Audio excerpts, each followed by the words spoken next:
طلاقیں دو ہیں، پھر اس کو اچھے طریقے سے روک لو یا پھر احسان کرتے ہوئے اس کو چھوڑ دو۔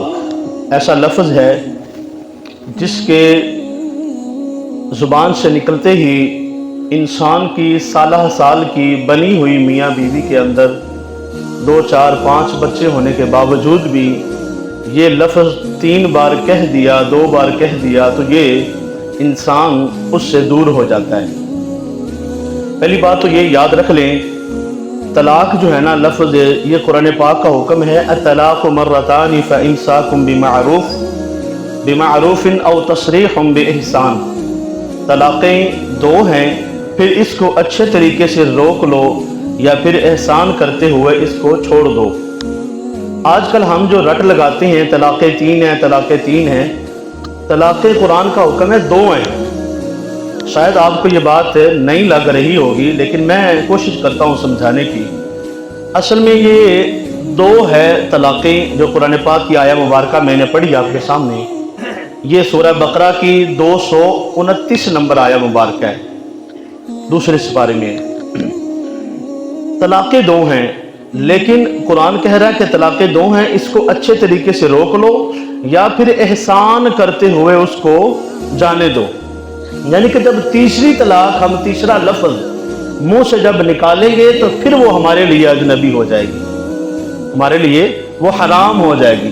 اب 2 طلاقوں میں حکمت کیا ہے؟ حکمت یہ ہے جو قرآن پاک طلاق دینے کا حکم دیتا ہے، حضور علیہ السلام کی حدیث پاک ہے، محبوب علیہ السلام نے ارشاد فرمایا کہ اللہ نے جو چیزیں ہمارے لیے حلال کی ہیں، ان حلال کاموں میں سے، حلال باتوں میں سے جو ہے نا یہ طلاق دینا، یہ ایک ناپسندیدہ حکم ہے۔ ابن ماجہ کی حدیث شریف ہے 2018 یہ حدیث نمبر ہے، ابغض الحلال الی اللہ طلاق، اللہ کے نزدیک حلال کاموں میں سے جو ناپسندیدہ کام ہے، حلال کاموں میں جو ناپسند ہے وہ طلاق دینا ہے۔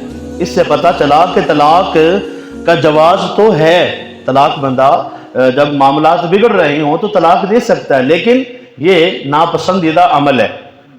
اب تیسری بار جب بندہ کہہ دے گا تو پھر وہ اس کے لیے حرام ہو جائے گی۔ میں کوشش کرتا ہوں کہ آسان جملوں میں وقت کو خیال رکھتے ہوئے ذکر کرتا ہوں۔ اصل میں جو ہم طلاق دیتے ہیں ہمارے گھروں میں جو رائج ہے، باتیں ہمارے معاشرے میں، وہ غلط طریقہ ہے اور اس کے بارے میں سخت وعید آئی ہے، سخت وعید آئی ہے کہ یہ جو ہم ایک ہی بار میں کہہ دیتے ہیں، 20-25 بار ملا کر جناب فلاں کسی بندے نے طلاق دی، اس نے کہا جناب طلاق ہے، طلاق ہے، طلاق ہے، طلاق ہے، طلاق۔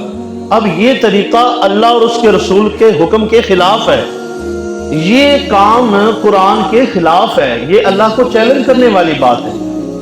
اب اللہ نے جو حکم دیا ہے کہ طلاق دینے کا جو عمل ہے یہ حلال کاموں میں ناپسندیدہ عمل ہے، لیکن اس کا طریقہ کار ہے جو ہمیں قرآن بتاتا ہے کہ تم نے اگر یہ آیہ مبارکہ جو پڑھی ہے کہ اگر تم 2 طلاقیں اس کو دے دو، اگر رکھنا چاہو تو رکھ لو، پھر نہیں تو احسان کرتے ہوئے اس کو جناب چھوڑ دو۔ طلاق دینی بھی ہے تو اس کا طریقہ کار یہ ہے کہ آپ اس کو 1 طلاق دو، 1 نوٹس لکھ کے دو۔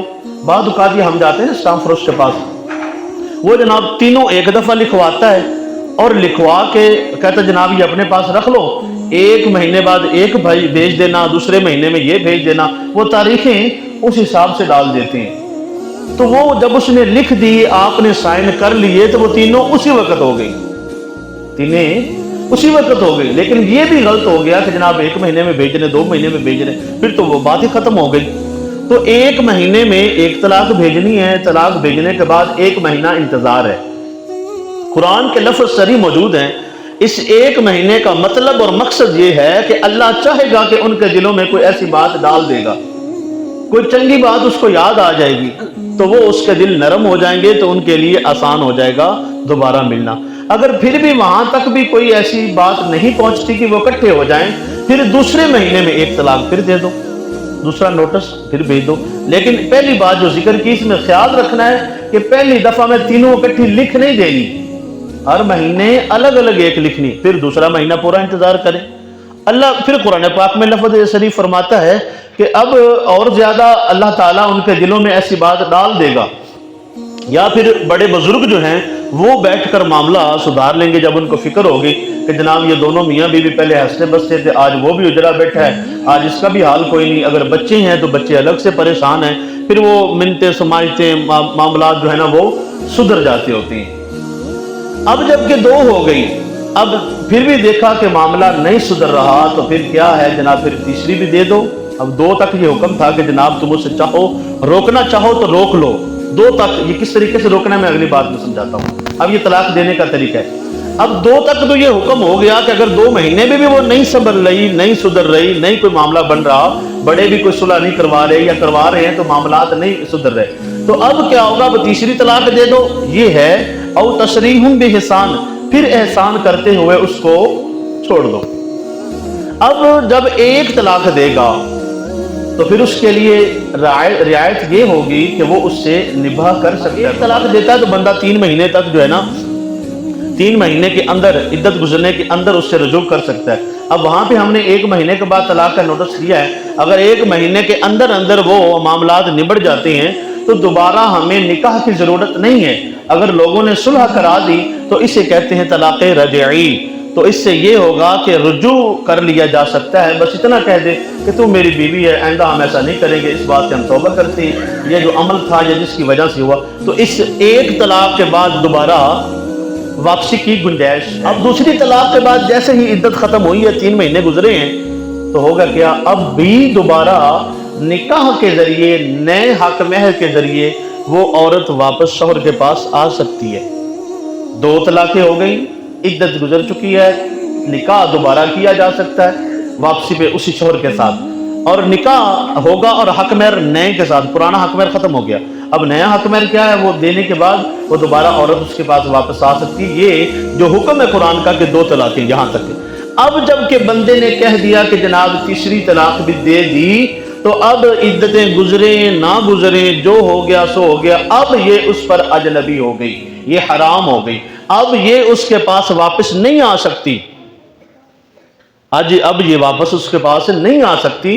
اس بات پر سب ائمہ 4 کا متفق فیصلہ ہے۔ جب 3 طلاقیں ہو گئی، قرآن کا فیصلہ ہے، تو پھر وہ عورت اس کے پاس دوبارہ نہیں آ سکتی، پھر وہ واپس آئے گی تو کیسے آئے گی؟ پھر اس کا حکم یہی ہے کہ پھر جناب وہ حتی تنکح زوجا غیرہ، پھر وہ کسی دوسرے مرد کے ساتھ وہ نکاح کرے گی، اس کے ساتھ ہم بستری بھی کرے گی، اور پھر جب وہ طلاق دے یا شوہر فوت ہو جائے تو پھر یہ واپس اپنے شوہر کے پاس آ سکتی ہے۔